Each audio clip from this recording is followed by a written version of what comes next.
These are my views on Maribe-Jowi case. As you can remember, I had said that I did not want to comment on them before the judgment was made because it was illegal. It is a bit hard again. Now that the judgment has been made, someone may try to think that I've altered that. I would have wished that such occasions are given for us to comment before judgment. But the law being the law, we have to honor it. I don't know what is wrong with our ladies of today, the TV ladies of today. We had ladies during our time. Kasavuli was there. Julie Githchuru, she's still there, but she was also a glamorous TV lady. And others. And ladies of my age used to take themselves seriously. But if you're a sociologist and look at Jack Maribe and look at Esther Arunga, you get an impression that, love is blind. She can choose whoever she wants. But if you look at today's TV ladies, they look for a thuggish person. They look for a thuggish person. I wanted to say a bouncer, but a lot of bouncers are reasonable. This is somebody. Have you ever tried to imagine how these people can even discuss with you 15 or even 30 minutes an intelligent talk, a talk that makes sense? Let's say you start talking about the sports of today. You talk about politics of today. You talk of commerce of today, and so on. Can such a young man involve you in a 30 minutes intellectual reasoning? No. In the case of Esther Arunga and Jackie Maribe, the only qualification that they took their men was that they saw that these are men who are thuggish. So they went and fell for thugs and not proper men. Now let us go into the case. As I said, it's unfortunate that I am talking of the case post-sentence. If I would have talked, I prefer, because I'm trained in the NIS, we used to review things before they happen. It is not that I'm a genius or anything, no. I'm just doing what I used to do now publicly. So you find that using the intelligence that I used to and using the formula that I used to use, I come up with such conclusions that people get shocked. I am not the best intelligence officer. The only difference, I'm an average intelligence officer. The only difference is that all of them are afraid of coming out publicly. That is the only difference. Otherwise, in a class, I would be average. So when we come to the case of Jackie Maribe,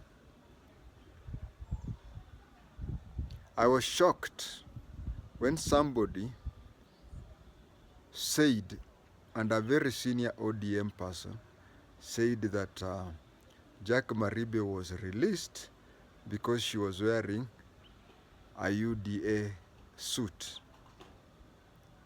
For the judgment to be read that long, it means that the previous night at 6 p.m., the whole thing had been typed. Now, if it had been typed, how comes that the way she was dressed influenced what was pre-typed? The other thing, if that is your reasoning, why didn't you tell Joey? You should have told Joey that to dress on in a UDA uniform. But that one is Kenyan aspect, and it is not just in those guys alone. Kenyans, we look for a very unreasonable thing and come up with a theory which has completely no reason to the case in point. I don't know why. I've not read the whole judgment, but was Maribe completely innocent? No, she was not completely innocent. And in fact, she should be in jail. Why am I saying so?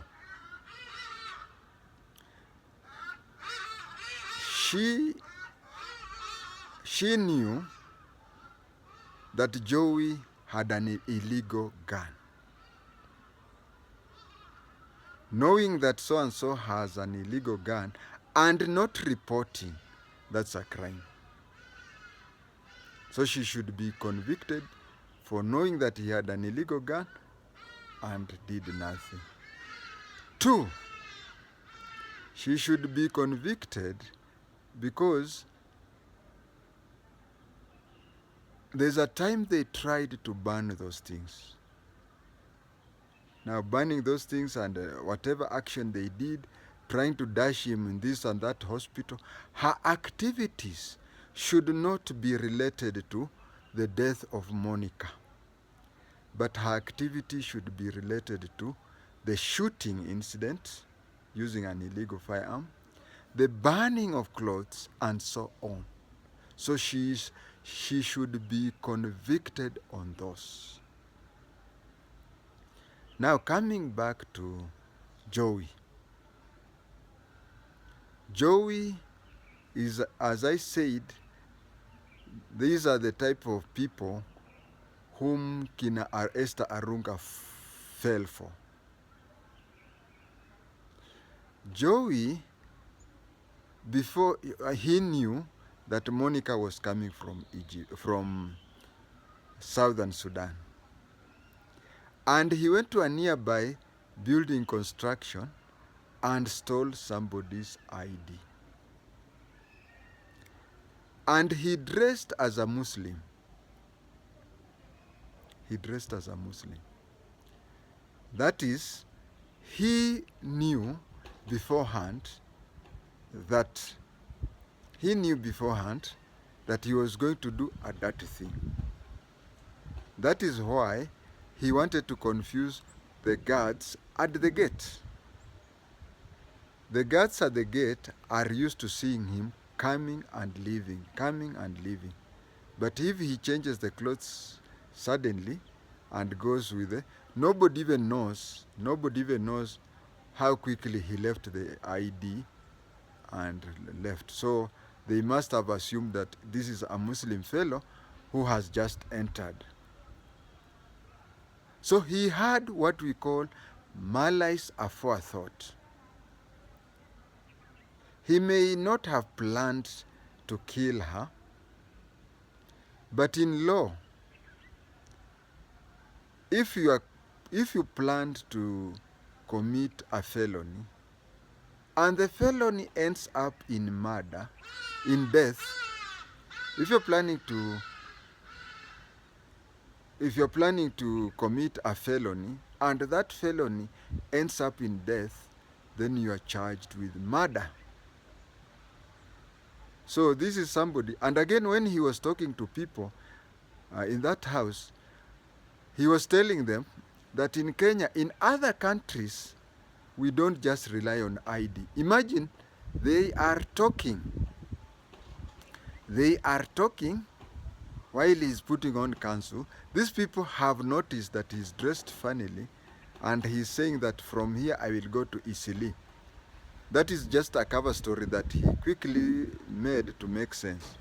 Then he says, from here I'm going to Isili and I want to be dressed as a Muslim. I have been to Isili very many times, and at no one time have I been to Isili putting on a council. And then when he's still talking to them, he tells them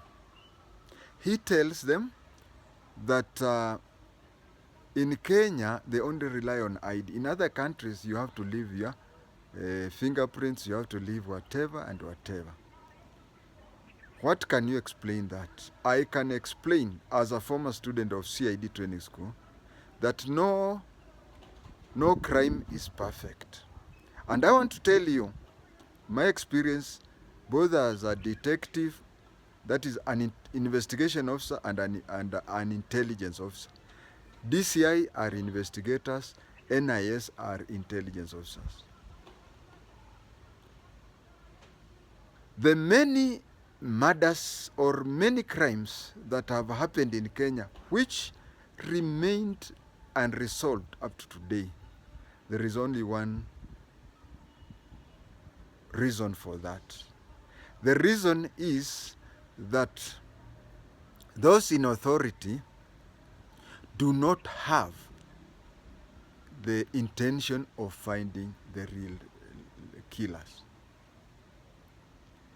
The killer may be a personal friend or even a relative of the president.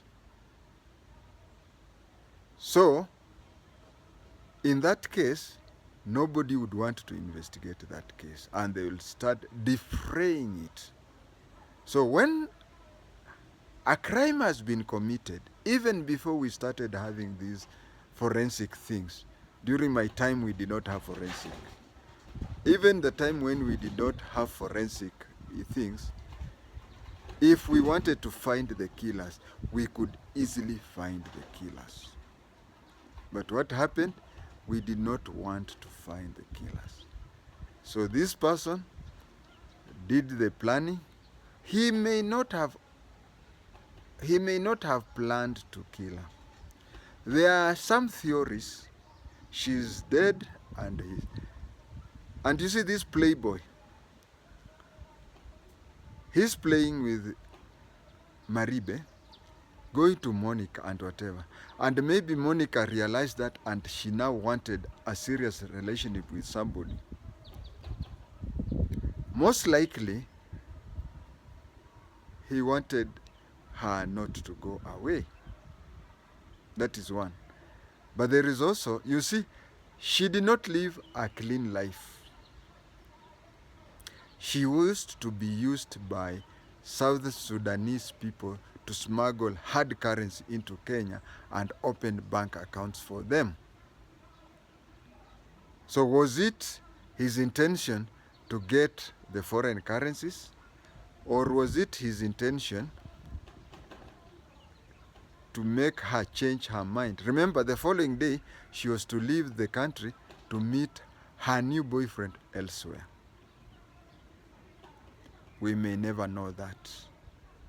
But ladies and gentlemen, that is the sad story about our current TV ladies who apparently would want to date thuggish boys. Thank you.